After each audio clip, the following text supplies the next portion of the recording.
Now, before you get carried away, just bear with me and watch the rest of the show, and you'll see exactly who and what I am talking about.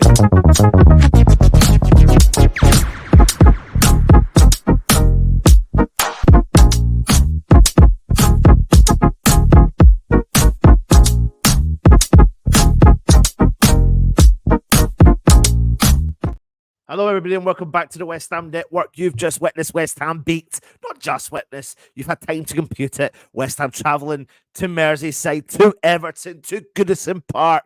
Moyes against his old club, getting the 3 points against Everton, thanks to 2 goals in the last 5 minutes to take us over the line and give us the 3 points. And I'm not going to lie to you. Do you know what? I'm going to enjoy it no matter what, because I forgot what it felt like to feel like this on a regular occasion. It's been so long this year since we've been able to celebrate back-to-back victories. We've not had it this year, but we were so used to it over the last couple of seasons. And no matter what, I don't care what anyone says, Goodison Park, away at Everton, historically, it's not a great place for us to go, and we turn away with 3-1 win.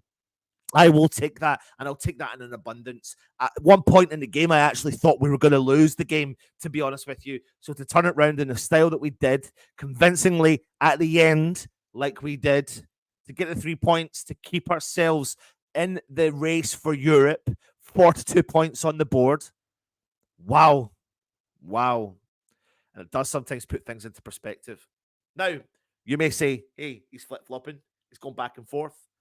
I don't really know what I'm thinking, but right now, all I am thinking about is that result. So, I'm here today to bring to you the post-match press conference that David Moyes said. And as you can see from the title of the show, it says, crowd were chanting his name. Well, who am I talking about, and who deserves to have their name chanted around at the stadium by the fans? Well, it's not Moyes, first and foremost. It is Areola. It's Areola. And rightly so. But I'll come on to that in a second. So first up, he was asked about the 3 points. Moyes says on the 3 points, he says, I know from my history that it's never easy to win here, especially when we went a goal down, as we've had to come from behind to get there. We had moments today that went for us. We saved a penalty kick, and our goalkeeper made some brilliant saves during the game, but we had to score the goals as well, and we got the chances, and we took them, and we did take them as well. Now, when it comes to West Ham and, of course, taking our chances and scoring our goals and having players available, it's no coincidence that we have our best players back. I've always stated it.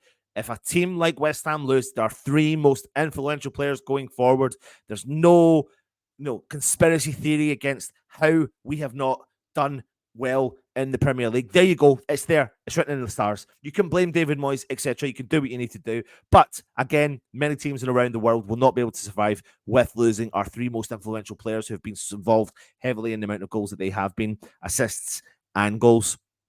However, they were back and they were menaces. They really were. Paquetá, menace, played his minutes, came off the bench. Bowen, quiet in the first half in particular. Second half, grew into the game. Kudus, absolute menace in the game. Fantastic. And what that means is we can score goals, and we're going to have to outscore the opposition. Okay, defensively, we're frail. Defensively, we have problems. Defensively, there are issues there, something we need to work on desperately come the summer, come now, come whenever. We need to deal with this as soon as we possibly can, because there is a problem back there. There definitely is. It's highlighted again today from the goal that they scored and a couple of the chances that they did have, and we're relying heavily on our goalkeeper. But essentially, it's the 3 points, and that is the definite thing that we should focus on 100%. But what that actually means is that West Ham have some form of resilience as well. David Moyes was asked about that, and he said, I think the players went about it well after falling behind. We made 1 or 2 changes with our formation, and we tried to see if we could do a bit better. Some of them worked, and we got a win out of it. And I think that's the thing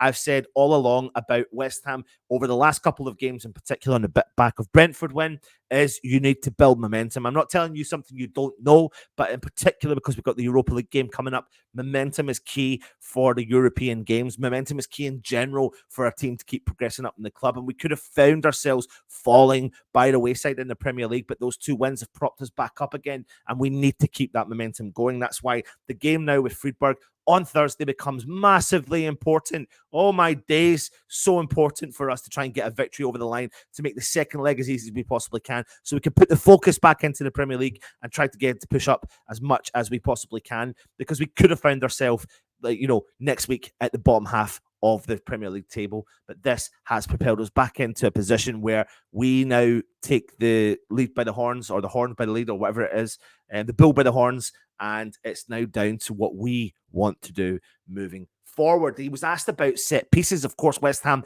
this season in particular have been struggling with our set pieces. And he said Tommy Tuchek took his goal brilliantly well when it comes down, and he scored a goal late in the game during lockdown when we won 1-0. And my memories came flooding back of the, wait a minute, we scored it. Then the breakaway from the third goal was great. We had some moments when you think for us today, it's probably a harsh result in Everton, but a great result for us. And of course, what he's also was asked and spoke about was scoring the goal from the set pieces. JWP putting the ball on a plate for Kurt Zouma as well. Something that we've been struggling to do this season.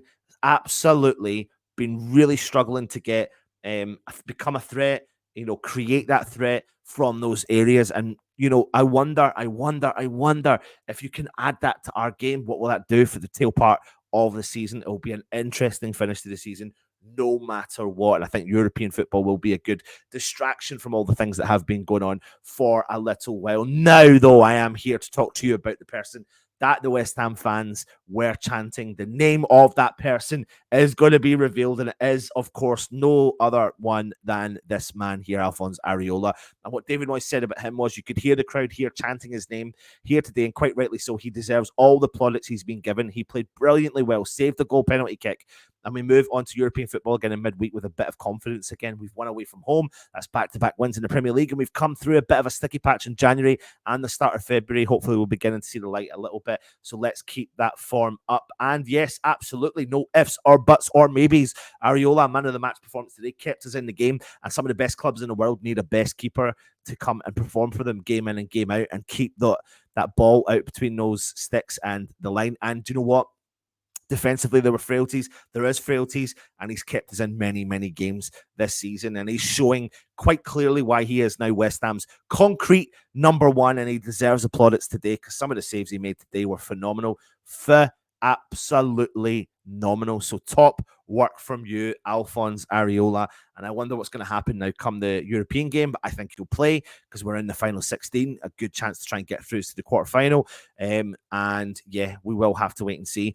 Join us tomorrow as we do talk about the 5 things we loved about this victory against Everton at Goodison Park. Join us as we start preparing. We'll do the player ratings come Monday. We've got loads of preparations now for European football midweek. We're back to Thursday, Sunday. And if we keep getting through the rounds of the European competition, it's Thursday, Sunday. So keep your eyes on the channel for the rest of the content. Thank you for watching. If you're new around here, hit the subscribe button, hit the membership option, hit the thumbs up, leave a comment. Thank you. Take it easy. And of course, come on, you wonderful Irons.